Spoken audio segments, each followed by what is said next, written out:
At the ripe young age of 11 years old, Louise Hradsky had left her parents and her siblings back home in Calgary, Alberta.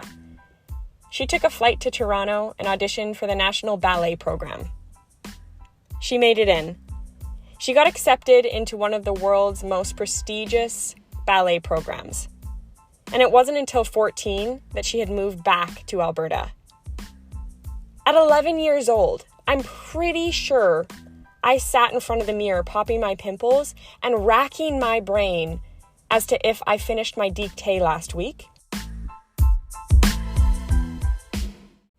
She's somebody that has the dedication, motivation, education, athleticism to do honestly anything with her life. After graduating high school, she went into the science program at the University of Alberta.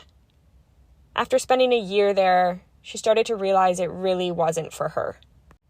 Louise chats with me about that internal resistance as well as external resistance coming from family and friends when she vocalized the fact that she doesn't want to stay in her science degree anymore.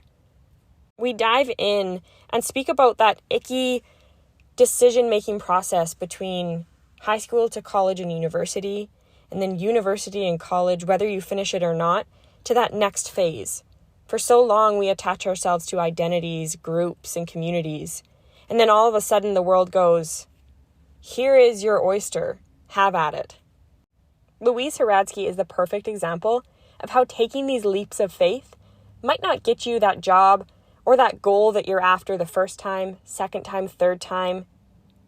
But I'm telling you, and she does as well, if you continue to build that habit, that appetite for risk, sooner or later, those doors open up. After leaving the U of A, settling into a life in Vancouver, breaking into new communities and meeting new friends, which of course is icky, it's uncomfortable, but you do the work, and she did the work. Lo and behold, Louise Hradsky has now been to the Emmys. She's done work in Hollywood, Vancouver, Toronto, and all around the world. I really think you're going to pull a lot of inspiration and a lot of simple advice and a lot of knowledge on leadership in this episode. I'm simply stoked. So join with me on this next episode of Briggs & Co. Hello. Hello. Hi, Louise. Hi, Briggs. How are you? I'm good. How are you doing? I'm awesome. Thank you. Good. Happy Sunday. Yeah, happy Sunday to you too. So just before we start, I figure I'll just explain quickly kind of the objectives. First and foremost, Thank you for jumping on the call.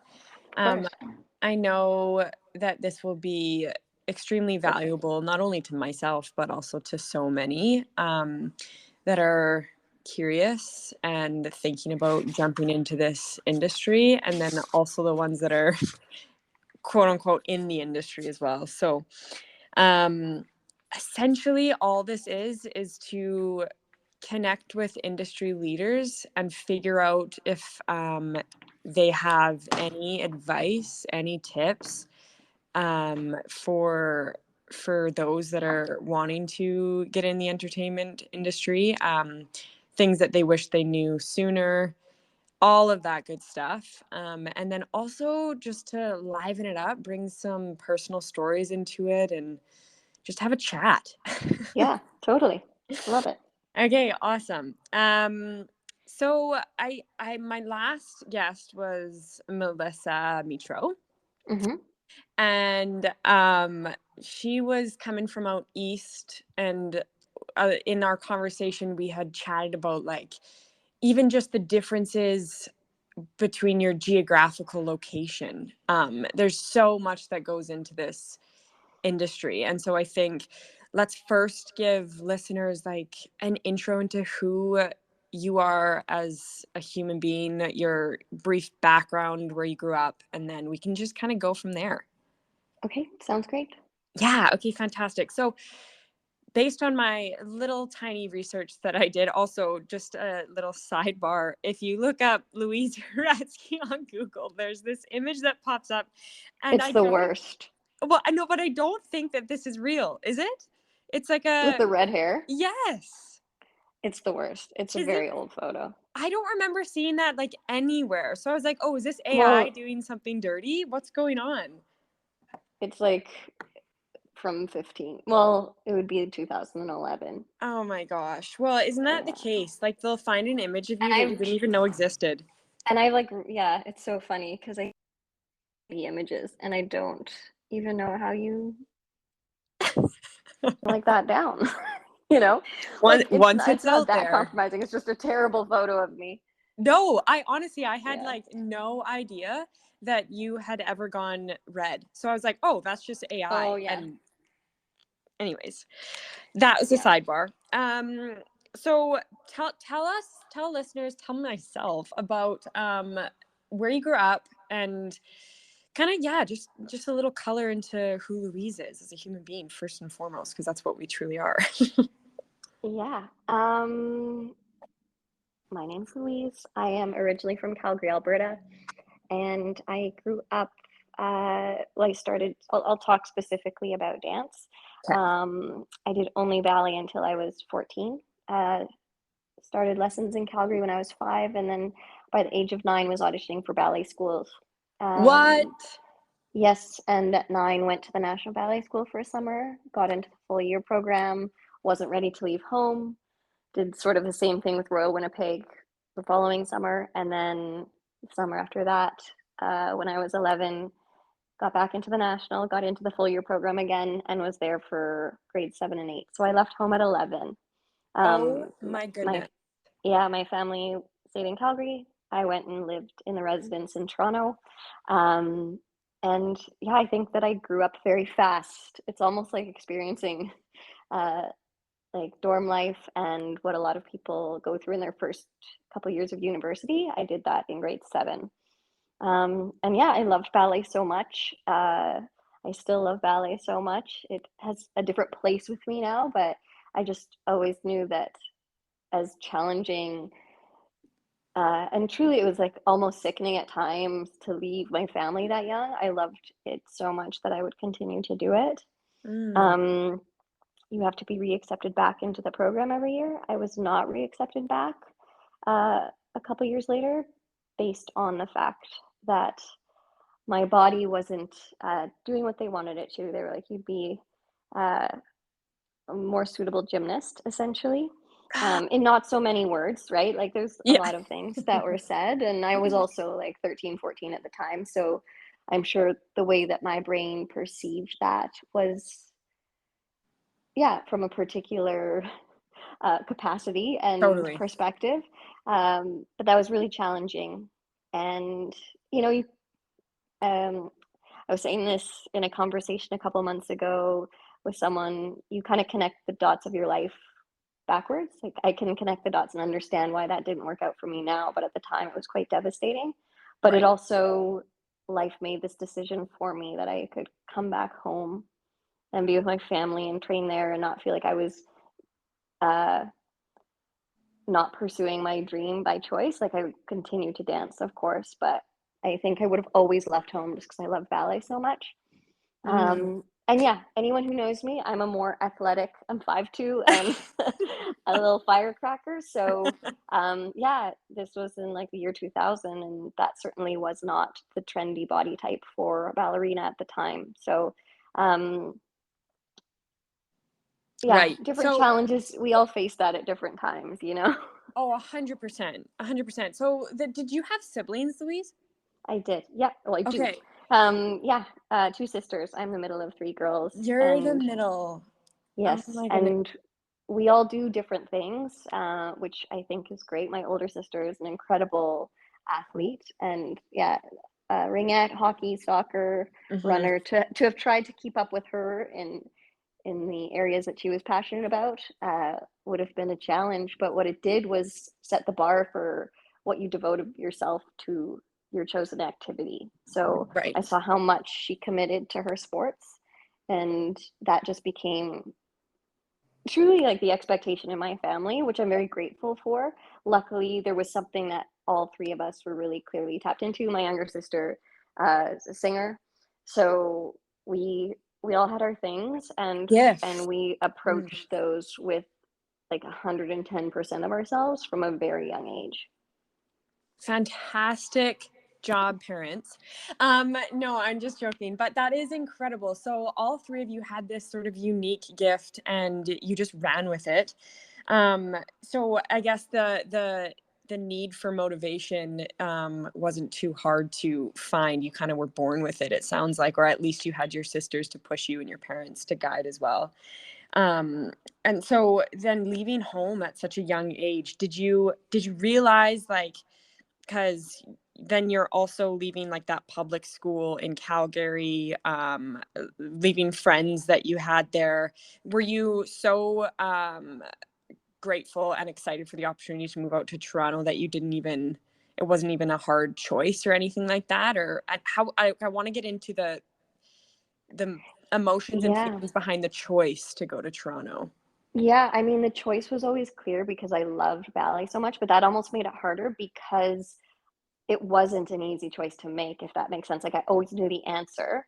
That's something Mhm. that I'm grateful for in general is I've always been very directional from a young age. Like I know where I want to go and what I want to do, but it almost makes like it was very challenging. It was so hard to leave my family. I remember um like every night, and you have to remember this is before cell phones, Mm. before FaceTime. Like I remember every night before I caught my flight, my mom would like, snuggle and sleep in my bed with me, and she would always say like, "You don't have to go if you don't want to go." Oh, And I didn't want to go, but was, I did you when knew. I zoomed out, I wanted to go, you know? Um, in that moment, I didn't, but when I zoomed out on my life and what I wanted to create, I mean, it's funny because I'm like 11, I'm just you going to know? say, zooming out, macro versus micro, those aren't terms that you learn at that age, but somehow you know them. That's Yeah, crazy. well, and I think at the time I didn't really know what I was doing, but it was just the path that I Right. continued to follow, right? So, and I will say something I found really challenging, let's say after about a year of being there was I longed for a public school environment. Like when you're an adolescent, Yeah. there's something desirable about uh the social politics and the Yeah. social experiences and opportunities of being in like a bigger school. We just had maybe 24 kids in our class, let's say roughly, right? And definitely, at the time it was well outnumbered by females. There was like I think 6 males and 18 women. Let's say like those are the ratios, and we had more boys in our class than a lot. Mm, So for sure. And that so I that wonder, like, when you're, sorry, not to cut you off, but I'm trying to picture, because that was not my experience at all, and it won't be anyone else's experience. Every single one of us has these unique experiences, but for somebody to be able to relate to this, like public school, you're opening yourself up to the plethora of extracurricular activities, the different types of family structures that you see, the different types of just like age groups and genders and all of this stuff. But when you're put into, like you said, a program like that, you're kind of your exposure to those is non-existent. So that's a unique childhood to have, for sure. exactly, and there's beautiful things about uh, the focused, almost family experience that you have in a private small ballet school like that.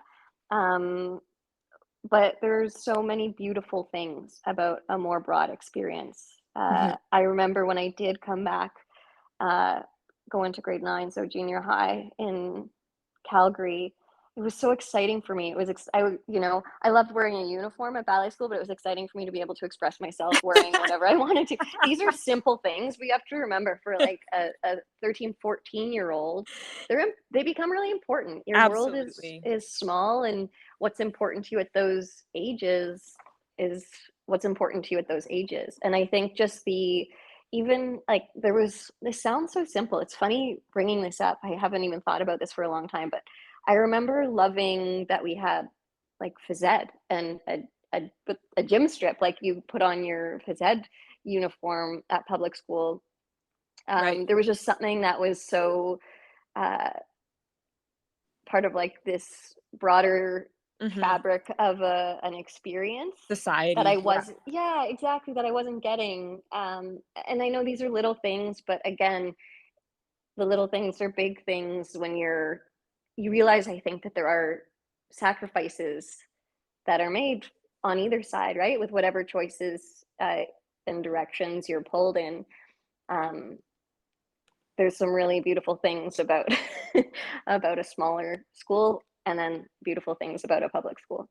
Yeah. Oh, that's so such a unique experience that you yourself can only reflect on and understand how it weaved the tapestry for what you have now. So I Mm-hmm. appreciate you opening up and exposing all of that. I'd love to maybe get into sort of that pre-graduation time frame, when you started to really think of sort of switching things up. And did you always think you were gonna get into entertainment? Like where was your headspace at that 16, 17 years? Yeah, that's a good question. I ended up dancing with a performing arts school called the Young Canadians in Calgary. They're at the backbone of the grandstand show at the Calgary Stampede. But throughout the year prior to prepping for that show, uh, this is kind of 2000 to 2004, I was there. It was great. They had a great ballet teacher, jazz training. We did circus, we did gymnastics. And what it did was kind of broaden my scope to what else is possible with dance, and it gave me a chance to really dig into these other styles that I'd been desiring to um, train in and experience more, but didn't have the opportunity when I was so focused on ballet. So that broadened my perspective. And then also there was like, I think it was maybe I was probably 16. I think I was 16, grade 11-ish. Um, there was a spring showcase where we had the opportunity to choreograph our own pieces. And like Ooh. right away for me, I remember choreographing a trio, and that was so my Your initial take. vision, my yeah, I was so clear on my vision, what I wanted, the music. I was so excited. It was so fulfilling for me. And honestly, from then, it's just I always knew that being on the creative choreographic side of dance is probably what runs deepest in Mhm. me, even more than performing. Um, the creativity and the showing what's possible and storytelling through movement has like kind of always just been where the There. passion lies So deepest. it Yeah. sounds like, just off of initial like analysis of you as a young grade 7, 11 years old, knowing somewhere inside of you that making the call to go to the Royal Ballet was the right answer, even though it was hard. Then you also knew, grade 11, age 16, that you loved to choreograph, and you like you knew that creation, that design, that sort of from seed to sow journey of a routine or of a production or whatever you name it was something you loved to do. It sounds like you're very intuitive, and like what's right for you. Is that something that you think, because not everyone's like that, do you think that had a role in, and not to jump too far, but how you've just skyrocketed, and how your career projected into where it is today? Yeah, I think that being as directional as I am has served for me well. I think that when you're kind of unwavering about something and you're truly committed to it, that everyone else picks up on that, whether it's just through the way you're carrying yourself in a room or going about chasing your opportunities or just energetically people perceive that. I do think that it is a gift, and it was a gift I was born with. um, Yeah.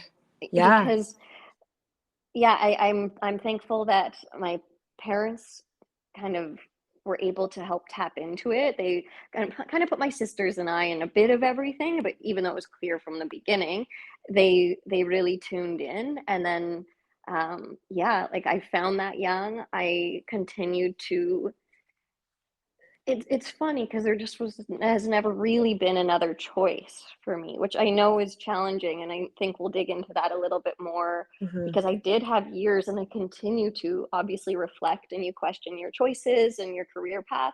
But overall, I think being directional and committed and having it's about having a knowing within yourself though too. If you don't have that knowing about it, then you can't necessarily do that with your full self. Mm-hmm. And I think that is so challenging. And I know it's in other industries, but specifically with the entertainment industry, if you don't have the confidence in yourself and the trust in your abilities and yeah, that grit and determination, it's too hard of an industry for somebody else to have it for you, if that makes sense at all.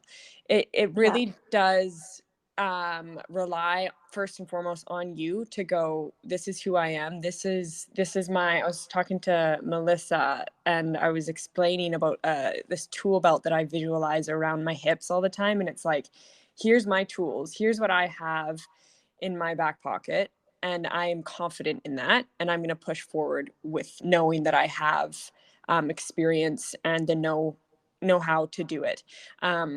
And I truly believe that in this industry, you have to realize that you have to be your biggest fan, if you will, with humility and being humble. But I truly believe that. And I think that you have it in such a humbling way. Like you're very analytical. I've worked with you many times, and when I watch how you instruct or guide or direct,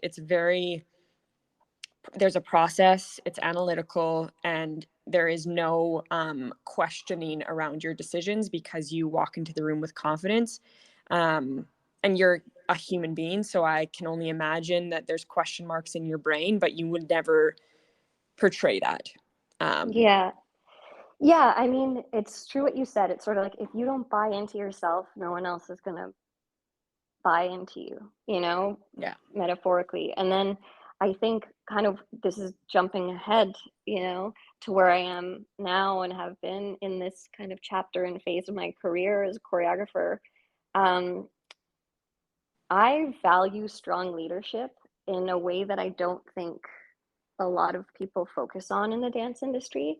I think there's a lot of people who go from taking class to teaching class and who uh, and again, so there's so much that's wonderful about experience-based learning, and it's certainly been my journey as well, but with the focus and the like reflection on strong leadership and observing both the strong and weak leaders that you uh, have been in rooms with and what you want to take and leave Mm. is a powerful tool as well. And yeah, so I think that when you're talking about like the way I am in a room or when you've been in rehearsals with me, it's I really appreciate that because I hear from you is that the like something I care deeply about, which is leadership, is coming through and creating a supportive environment. Yeah, 100%. You nailed it. So, um, okay, because I want to connect dots, my visual brain. Mm-hmm. You you started to realize your love for choreography and directing at a fairly young age, grade 11, age 16. You're in Young Canadians. Take me now to like the next handful of years, sort of pre-professional or early professional years.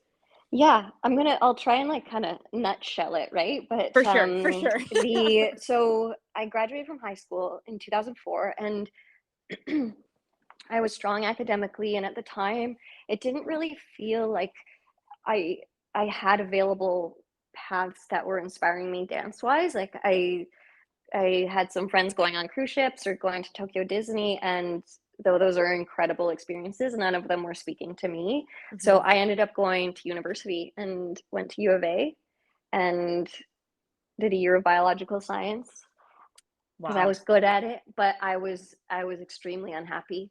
I Yeah. was not dancing. I feel like I lost my first language. It became clear quite quickly, from like a mental health perspective, that I needed to give this a shot in some capacity. This is huge. Um, This is huge, this bit right here, because this is huge for the majority of dancers and performers.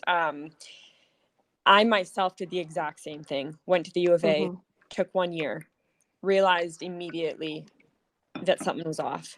And I know for a fact, with even just my peers and the ones I graduated high school with, that those feelings and emotions, because you go from this studio or this program identity dancing, it's who you are, it's who you have associated yourself with, and then you're released sort of from that mhm, identity, and you're supposed to figure out what what the heck you are. mhm. And so Yeah, I think this is just such a huge moment in time for so many in this world that we live in, and I yeah. we love technology. We do, yes. At least I um remember where we were. okay, good. So that is, I as I was like, I could feel my heart rate going, because I can feel it. My heart goes, my blood goes, because it is such a difficult decision to figure out what the heck you should do after you have associated yourself with a group of peers in high school, an identity at dance, a extracurricular activity. You have these titles and labels that you attach to, and then all of a sudden it's puff, like it just goes. So let's dive into that a Yeah. little bit if you can. Yes, let's, because I think that that's something that's not just challenging at that kind of precipice in life, but something that I see now a lot of dancers in, let's say, their late 30s who are having another wave of kind of identity challenge when they think about what's after this, or, how do I transition? So I will say, I the best way I can equate it is that, like, dance is many of our first language. If you really have been committed to dance throughout your, early life and teens, it feels, you feel more expressive and honest and seen when you're doing that than you do in any conversation. Wow. And so when all of a sudden you're not doing that as regularly, and you don't even realize it's going to happen, but you're truly mute in a way. You don't have that creative outlet expression. You don't feel seen. You don't realize how much kind of constant therapy you're doing by keeping your body moving in community with friends, challenging yourself, um, facing adversity, all those things. So it is devastating when it's not there for you in the same way it has been and you've always known. So that's what I faced. And I knew that I just had to find a way that worked for me to get it back and see what I could do with it. So, yeah, I auditioned for, it was the very first year of Move the Company, Josh Beamish's company. And Okay. I sent in a video. I think probably mailed in a video at the time. And 2005, we'll see. Courier I'm pigeon. exactly. And got in, and what it did was kind of inject me into the heart of the Vancouver community in a similar way that programs like Source and ITP do. This was not like that, those programs, but just the fact that we rehearsed a great deal out of Harbor Dance Center, and all of a sudden you're dropping into a new city, but you are in a consistent community of people. It allowed me to kind of land and um, start to explore what this might look like for myself. And it's not that it was clear right away, but what was clear is that this was for me more so than U of A was for me. Right. It was almost like you could come up for air again, like coming back into your skin, if you will.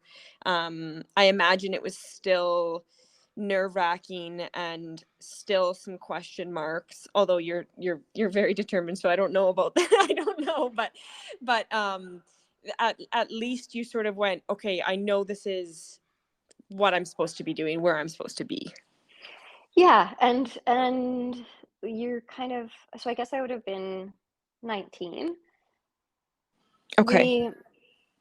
There's struggles in figuring out how it's going to work, but at that age, you just are so malleable, Mm-hmm. and you don't necessarily need all the answers right away.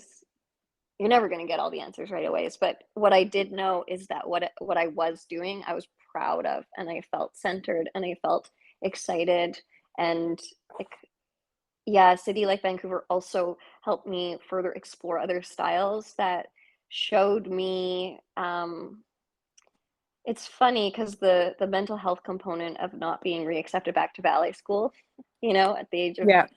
14, is at the time was challenging, but it kind of caught up with me later in terms of I would always still, I had kind of branded on my brain what my body should do, should look like based on the perspectives that were shared at the National Ballet School, which are, And you held them to such prestige, right? Like that is the idealization of who you wanted to be or where you wanted to be when you were so young. And so for those idols or for that organization to tell you different, it would be heavy. It would be yeah. something. Yeah. And I continued to judge myself based on the dancer I projected I would have been had I Right. been able to stay. So that was like a very challenging journey. But what happened when I got to Vancouver and I started to, I guess my second year here, I did a program called Soldiers, um, with Kim Sato, and it was all kind of funk styles. Uh, we learned like hip hop fundamentals. And I did that for a year. And what was Oh. so beautiful is I was exploring, I felt like a baby taking on these new dance styles with, such focus. And my body didn't have to look a particular way to participate. You get to wear an So, extra large t-shirt instead of an extra extra small. You know what yeah. And so yeah. that was Yeah. again, an experience that I only knew I needed now when I look back on it. Um, Yeah. And probably at the time you're just doing the next best thing that you think somebody presented you with this program called Soldiers, and you're going, sure, like I'm malleable, exactly like what you said. I'm open. I'm in a new city, and I think now probably you understand this, but looking back, it's like those are the pivotal moments that have, again, sort of weaved this tapestry of where you are now, um, yeah, as a human, but as a human first, but as a performer and choreographer and director. So you're in Vancouver. This is what, year 2006 probably 6, 7. or Yeah. 7? Okay. Like And I moved out here in 2005, but then, yeah, the first couple years were, move the company, Soldiers, working at a I cafe, was just gonna say, tell me teaching about like dance. Louise as Yeah. a young female in a city, like where connection with family, what were you, part-time jobs? Yeah. So I worked at a cafe just a block from me when I first moved, um, to downtown. And I also started to teach dance a couple years later, actually. Heather Laura Gray and I go way back. Uh, and she connected me with a studio that she was teaching at on the North Shore. So, yeah, I did those. I think that a lot of dancers who move to Vancouver or Toronto or a new city have those experiences where you pick up the part-time job.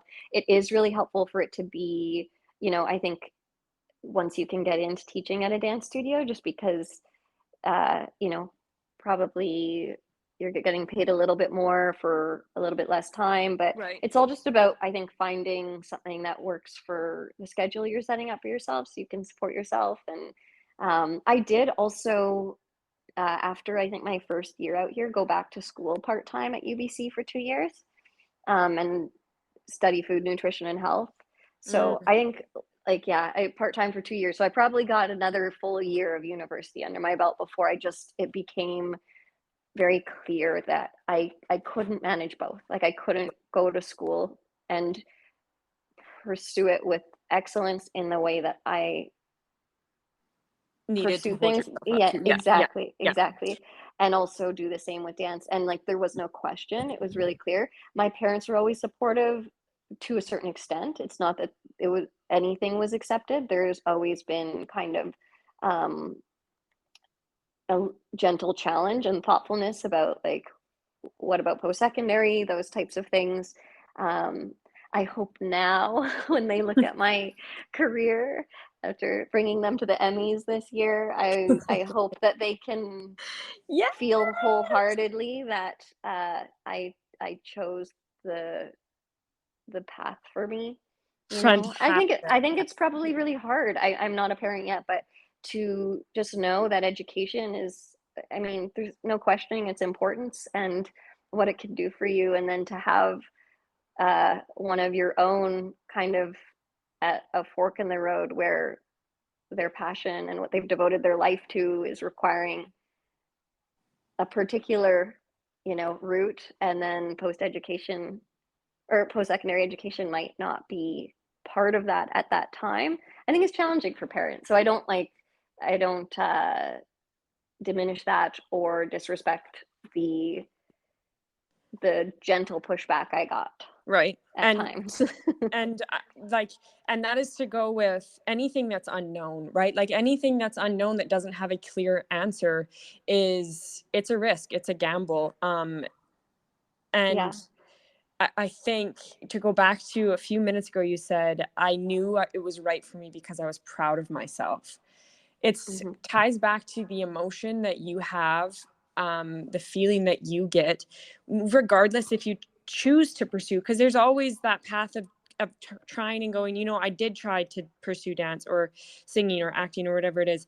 I tried it, but it wasn't for me. And it goes back to the feeling that you get, you just got to quiet the external noises that are so loud that try to blur your ability to make a decision. But at the end of the day, you shut your eyes and you get a feeling, and you had that feeling of pride. And I think that is very valuable and allowed you to move forward with a clear, conscious mind, knowing that you're on a path. You don't know where the end is, but you're just going to make the next right move for yourself.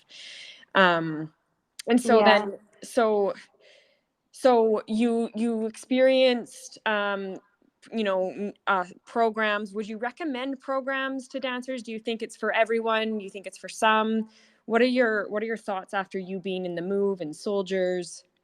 I think there's some great programs. I think the dancers I see who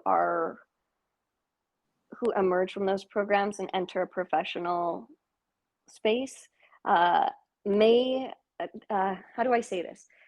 The programs are amazing and they will absolutely bridge the gap for some dancers, and I do support them and think they're a fantastic choice. It's also affords you, like in a city like Vancouver, those programs afford you a particular level of exposure to choreographers, teachers, and kind of working members of the industry. Yeah. I do know that myself, uh, what I was doing was less developed than, let's say, an ITP or source in terms of just time commitment and what was required of you. Yeah. Uh, I would have figured it out anyways. And I Mm-hmm. think a lot of dancers who do, because the program ends as well, Mm-hmm. and you have to be able to self motivate and get yourself into class and get yourself like build a schedule. um 100%, Lou. Like that 100%. The program, to go back, the program ends. So eventually reality will hit. And I've seen it time and time again. They go from I shouldn't say dancers that are curious and performers graduate high school. Maybe they do a gap year, whatever it is, and then they choose to do that program because, like you said, it sort of bridges that mhm. gap. But then once they graduate from the program, you still see a handful trickle off because there's that identity, there's that void, there's something. So unless, like you said, you have that realization, as an individual and realize your talents, your skill set, and your abilities to now have confidence moving forward, there will always be a void, a gap, and I don't know if you'll ever be able to leap into it on your own.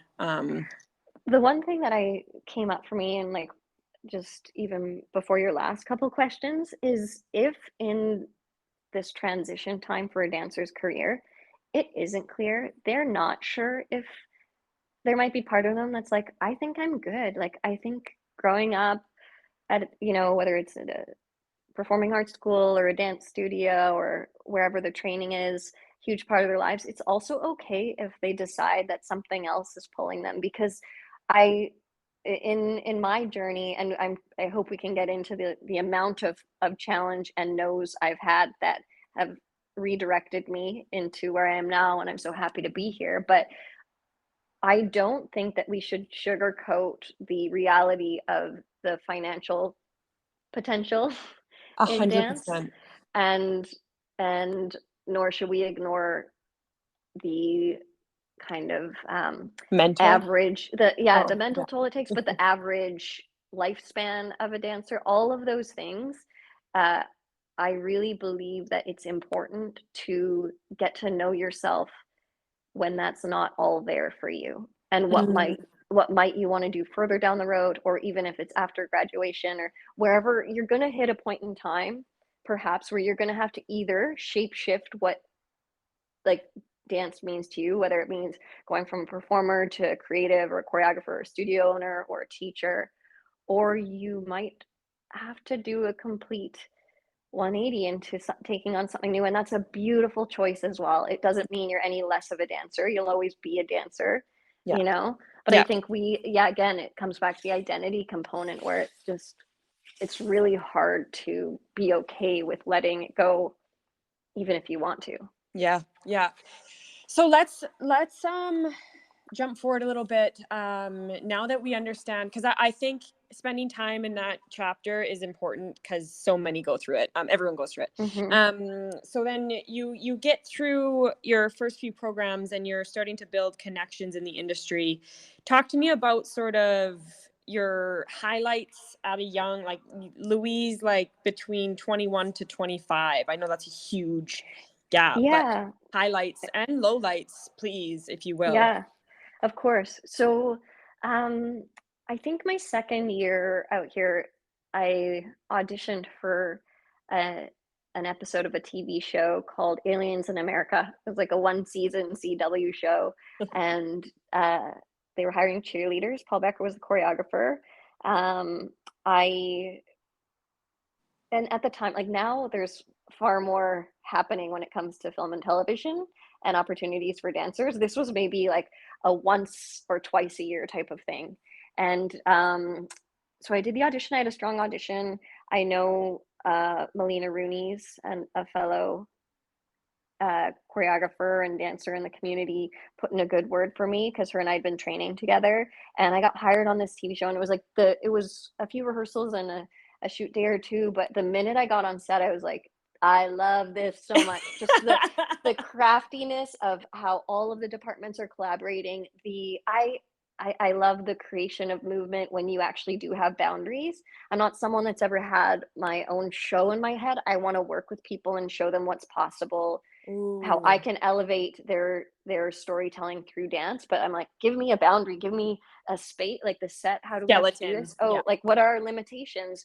What do I have to consider? Who do I have to collaborate with? But this just like it sparked something in me from the first time I did a TV job, and then I continued to pursue that even though the opportunities were sparse. And then also, what was massive on my bucket list was Cirque du Soleil. You had Um, you had a thing in your head that you wanted to get Always. to. Yeah. Yeah, from the time I saw, like, Alegria and Kidam when I was younger, and you see them take their headpiece off at the end and their hair comes down, and you're like, "They're real people," you know? It's That possible. was yeah, that for me was perhaps the highest thing on my bucket list, and I flew myself to Vegas twice, and I auditioned for Cirque du Soleil 3 times before I got on file, And then I was up for the role that I ended up I think that's important to pause and just playing. remind that there's a thing that's called you're on file. Oh yeah, You know? yeah, Yeah. yeah. So my first audition, I think I got cut in the first day. These are usually like 2-ish day auditions, at least at the time. I'm talking over 10 years ago. And then second time I got out to audition for them, I think I made it into the second day, but not all the way to the end. And then by the third audition, I made it to the end. And probably a few months later, I got a call for the Green Lizard in Mystere. Had to put some more specific uh, footage on tape for them. I did not get it. I was devastated. Right. And then in 2012, I got a call for the same role, and I learned from the time before, like, or at least I had that as my benchmark. I was like, this has to be far elevated from what I sent them before. And so I really went for it. I had also gone to see the show to kind of research, because there was something, again, this knowing about this show, this character. And then I got it. Oh, And it was so, I remember I've shared this before, like I was in Toronto working on a job, and it had just finished. I was there for a couple months, and I was walking down King Street, and I got the call, and I like was, it makes me want to cry right now. I was like weeping oh, on the sidewalk in King Street, because it's just a full human experience. It's not something that was easy, and like right. I had grit. It Yeah. was required a whole lot of myself to keep after that dream, and Yeah. then to get not just like a role that was unknown to me, but this really, really unique, playful role that I'd always had my eye on. And A I feel like character it that, had its eye on yeah. me, Yeah. Yeah. Um, it was like so harmonious and beautiful. And I was there covering an artist on maternity leave, so it wasn't kind of it was a temp contract, just under a year. Okay. But it was so beautiful. It was for me to experience this role. It actually doesn't even exist in the show anymore, but to do that and really feel like it was for me and I was for it. And at that age, and then having, I think I was 25 when I got it, just all Wow. the no's that led up to it, I was like glad that I didn't get it the first time, because I could really fully Appreciate. embrace Yeah. and appreciate. And that doesn't just go for dance audition, that goes for a lot of things in life, like heartbreak. You Oh, get your heart broken, but the next time you find that connection, you hopefully can be in like deeper gratitude of what that does for, how that enriches your life, because you felt loss of it yeah. before. So it's kind of just, it's not specific to dance. No, and I think there's so much to say, like right there, because you're right in saying the harder you work for something and the more no's you get, if you have this little flame inside of you that just keeps burning and you're after it and you've got that grit and determination, if you commit yourself and land it, or not land it, but land something that that was around you trying to work towards it, and you got something, the feeling and emotion that you get once you kind of go, I made it to whatever I just worked so hard for a chunk of my life.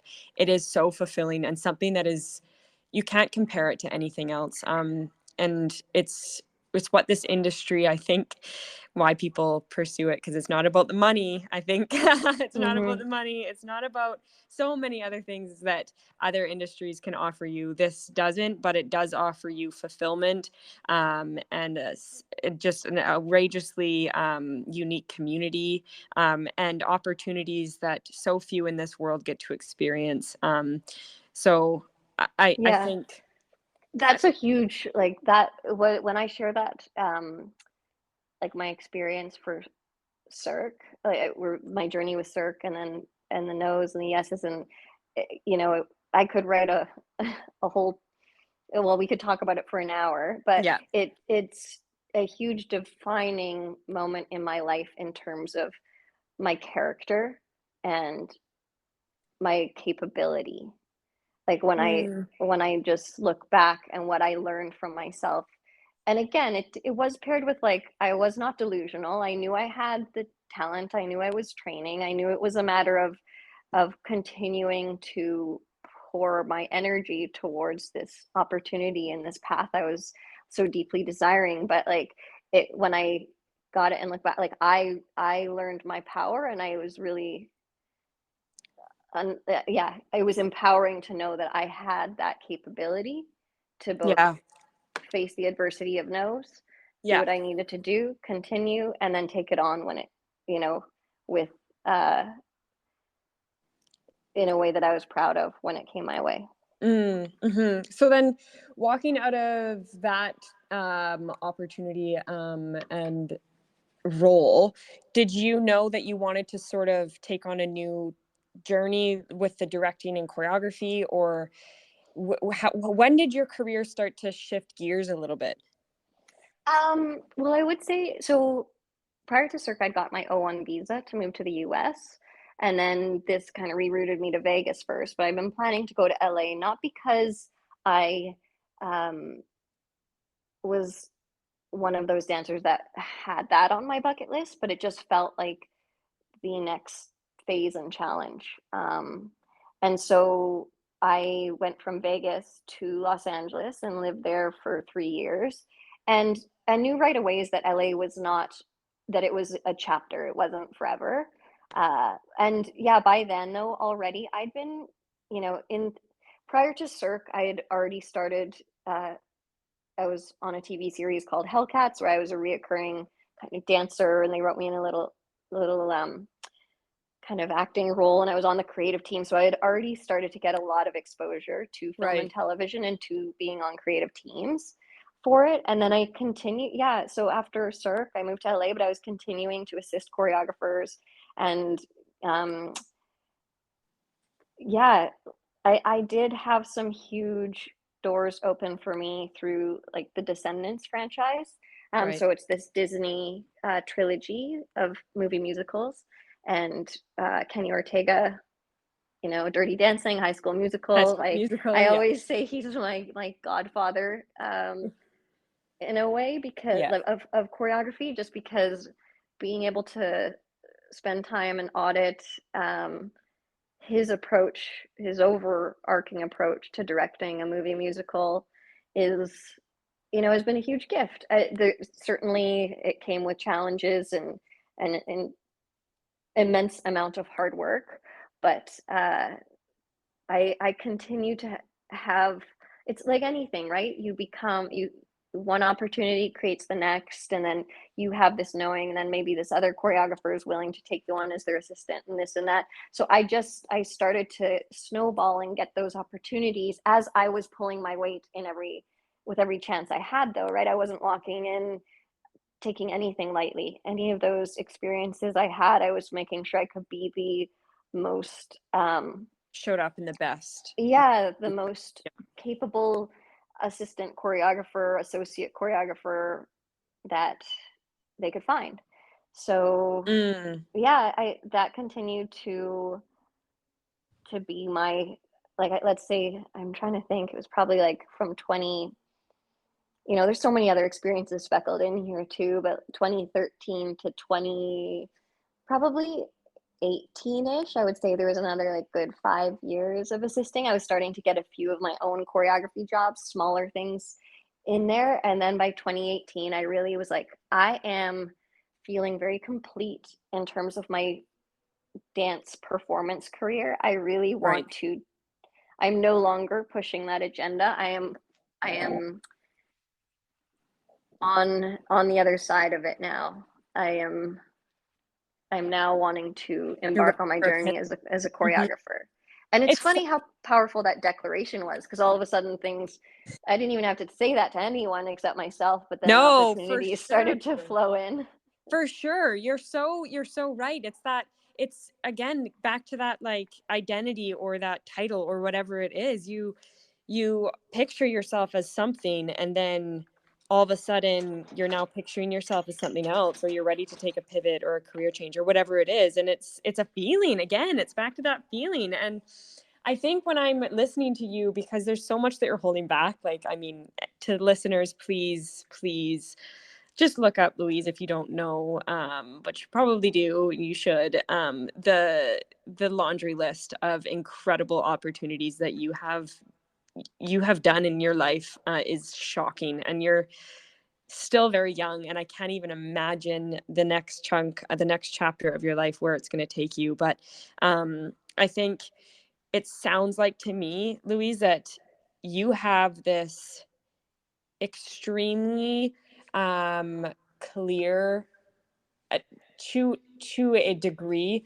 understanding of who you are as a human, what you're capable of, um, and also what you're not capable of. I think there's also something to say there, understanding your weaknesses and strengths, Mm-hmm. Mm-hmm. and then pushing forward with that, and and also getting the experience under your belt before you just launch yourself into something. You dedicated yourself to being a performer, to being an assistant choreographer, assistant director, all of these things. And then once you sort of felt like you were comfortable and confident, you had the ability to open up another door. Um, yeah, Yeah, everything is, yeah, it's all in tandem with one another, and we don't need to dig too deep into it, but a big part of my life now is performing as a stunt performer, because I was always an athletic dancer that was um, pursuing that on as well, and just not ever knowing if I would break in, knowing that I kind of had these two hats I was wearing. But right. what dipping into again, like really devoting yourself to these things that you, these possible opportunities, devoting yourself to training or whatever it is. I don't like to say networking, but just connecting with Yeah, people and learning and asking questions. If you commit to that and then you start to see the opportunities grow, there's so many layers of the dance and performance industry that complement one another. So yeah, like it was critical for me to take that chapter to assist to learn who I was when I was, you know, at the head of the ship yeah. and getting to steer the ship. So you're very right in that. So then to because now we're at Louise as a choreographer and director. This is these are things that young Louise, I mean, I don't even know what your clear dreams were at that age, but these are things that people dream of. And I want to ask you if you ever thought that you would be where you are right now. It's funny because I never really I never had like a tangible, well, I guess I knew I wanted to choreograph for film and television, as, probably by my early 20s. I knew that's what I wanted to pursue. But it's not like being nominated for an Emmy last year, that wasn't something that was ever on my radar. So it sort of has manifest, it is sort of that saying, it's like the plan is bigger than you can even dream for yourself. Mm, But it is, I didn't know I'd be here, but I also didn't doubt I'd be here, if that makes sense. I didn't yeah, have these like hard line goals that I have to achieve this, I timeline. have to have this for to show for, but I didn't doubt that these things could ever happen. So I just kept working hard, and I just keep working hard. Yeah, absolutely. Yeah, And working hard, you don't graduate from working hard. I don't like that is no, something that is in you, and it's a must, especially for sure. and the one thing too that you learn is like you never feel like you've made it. Right. You might feel satisfied in one area, but it doesn't mean that you've made it. So there'll always be something more that you can achieve. It doesn't mean you need to feel like your entire life you're chasing your tail and that type of thing. But I don't know that the feeling of making it like exists. Yeah. Yeah. It's Yeah, it's it's the truth. So because I want to mention and scream from the rooftops that you did go to the Emmys, can you tell me about that for a split second? of course. Yeah. Oh, So again, like part like it's similar to that moment when I got, well, similar in terms of the reward and the surprise when I learned that we've been nominated for an Emmy, similar to my Cirque experience.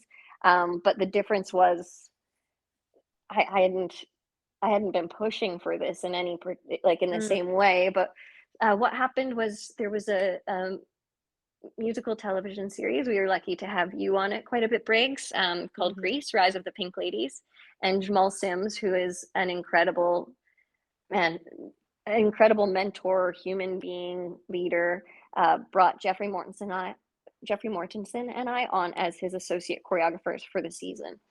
And it was so beautiful to see because we work incredibly well together as a team, but our kind of executive producers, showrunners, producing directors, so the two women that were at the top of the project were very supportive of all of our growth.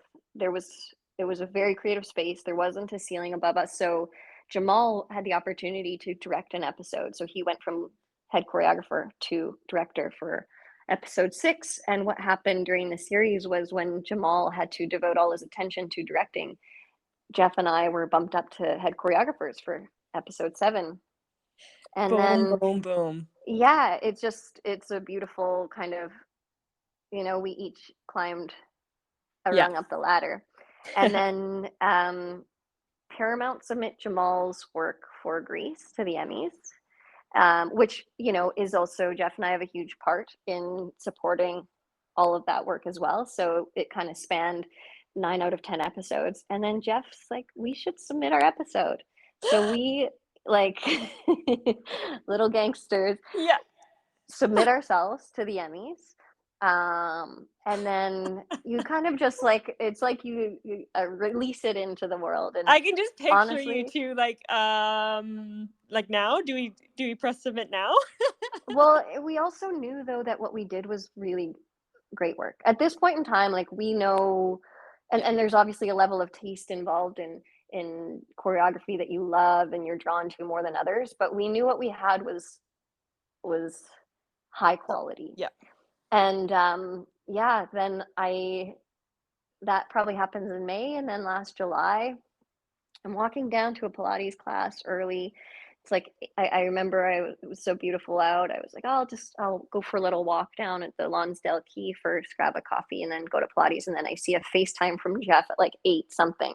Like, this guy's not usually up at 8. But then like this prickly feeling ran through my body. And then I picked it up and I could see the look on his face, like he had tears in his eyes. It makes me cry now. And he's like, we just got nominated for an Emmy. Oh, did your knees just buckle? I mean, yeah, I was like, I just, it's funny to revisit that moment because it's so spectacular.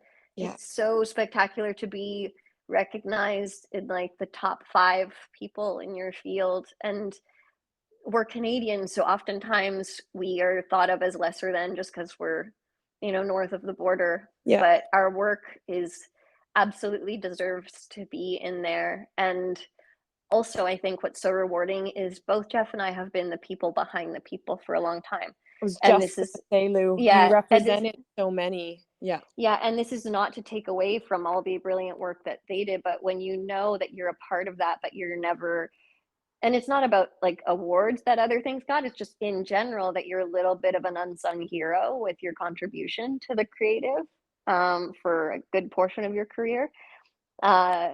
To have that moment is like insane.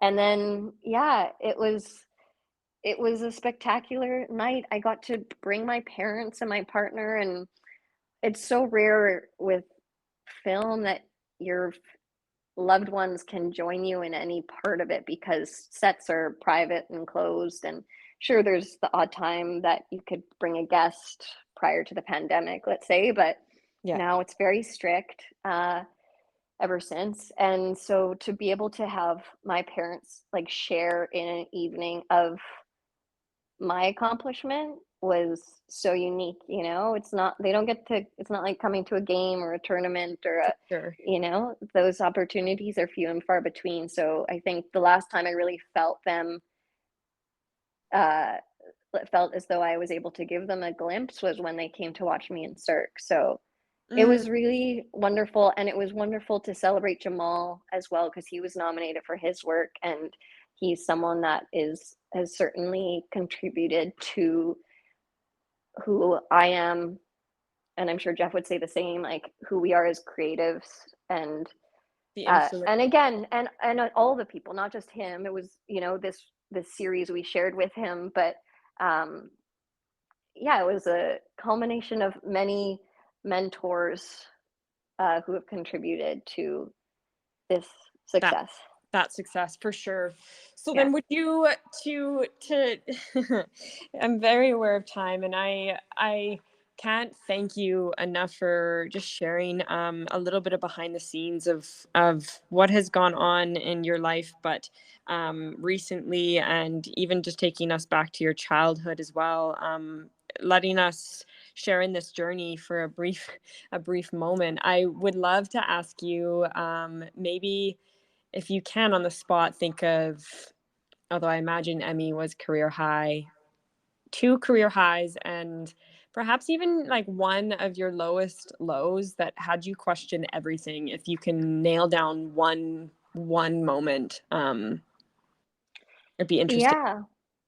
Okay. Highs. Yeah, for sure. Like the ones I shared, Emmy, Cirque, but um, I do function. I know this isn't exactly the answer to the question, but I I am not the magic of what I do is not lost on me. Like whenever I am get rolling onto a lot, there's still a huge part of me that feels the magic in what I'm doing and the world I am able to be a part of. So there's sort of this like subliminal high I ride always. Um, I must say, you saying that is a large portion of the reason why I love working with you, and I respect you as a human being so much, is because that isn't lost. I see it every time that I get the chance to work with you. I can see that love for this career and profession is not dwindling. no, and it's magical, and we're so lucky.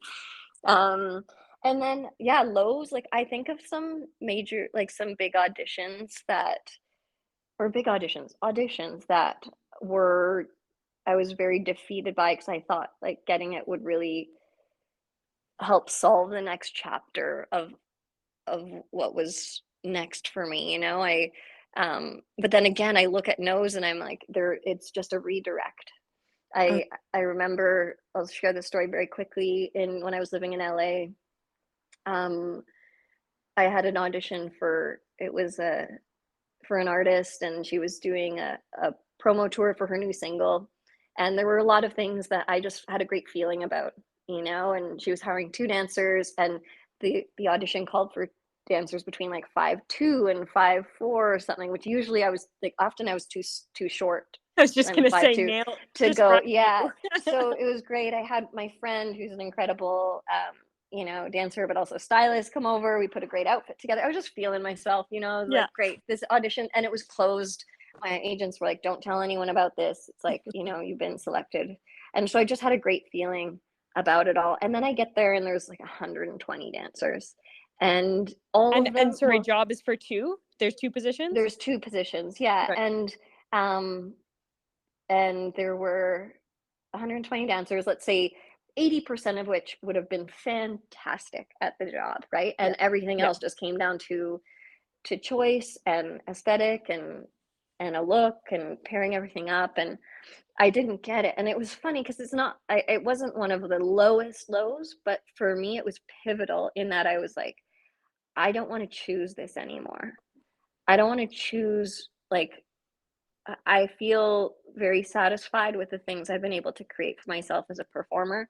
And what I want is more. I'm not willing to have my livelihood at the mercy of opportunities where the chances are so low of me getting it, if that makes sense. 100% it And does. so that's when I kind of was really felt content moving back to Canada, where I'd planted so many seeds, and just I knew what I was capable of, and I just needed to be in an environment where I had more control over it. So, both moving back to Vancouver and then also shifting to the creative choreography side where I was able to make decisions because I didn't want people to be making, I didn't want to be throwing myself in front of people anymore, asking them to choose Yeah, me, I which get still that. is part of it and is still so important and you got to do it, but you do reach a threat. Like I hit a threshold with that. So that was kind of a really positive redirect, but it was a Yeah, and I think there is like, profound I experience. felt that as well, like realizing that you're putting yourself up and like you're exposing yourself, you're auditioning, so you're there's risks involved with that, and I think you care about your future so much that to put your future success in the hands of somebody else, that is something that you Hmm. eventually go, you know what, I don't want to do that anymore. I want to take a hold of my future and try and build my own success from my past experience in this industry. And I think you realized also that you've had enough experience in the industry that you can kind of, take a next step or move back to Canada and reinvent or whatever it is. So those are pivotal Yeah. moments for sure. To Yeah. finish off, I do this with everyone. It's kind of like a Yeah. fast fire. I don't even know what I'm trying to say, but pretty much think of the first thing that comes to mind and just spit it out. Super easy, lighthearted. So right now, what would be the thing that brings you the most joy outside of dance? My family and my partner, Yes. personal life, just Family, friends, yeah, personal life. And yeah. last book or film? Last book I read, The Immortalists. Immortalist. I have to find, I can look at the author. And last film I went, oh, Dune 2. Ooh, great production. Yeah, yeah. Okay, if you had to choose beach or mountains? Mountains. Mountains. Death row meal? Yeah, interesting. Probably like the most delicious chocolate chip cookie. Fantastic. If you could live anywhere else but Canada, where would you live? Rio Rio. in Brazil. Right. Yeah. Um, and my last one is any other career than in the entertainment industry, what would it be? Oh, um, interior design, probably. Still a creative at Yeah. heart. Oh my goodness. It Yeah. was such a Just with pleasure. inanimate objects. Yeah, it was such a pleasure, Briggs. Thank you so much for having me. Yes, it's an honor. And I just love you to bits and applaud you for everything that you devote yourself to with such quality. It is very respected from so many. And please just keep shining and doing everything that you're doing. Awesome. You too. Okay, take care. You Bye too. Chat bye. soon. Bye.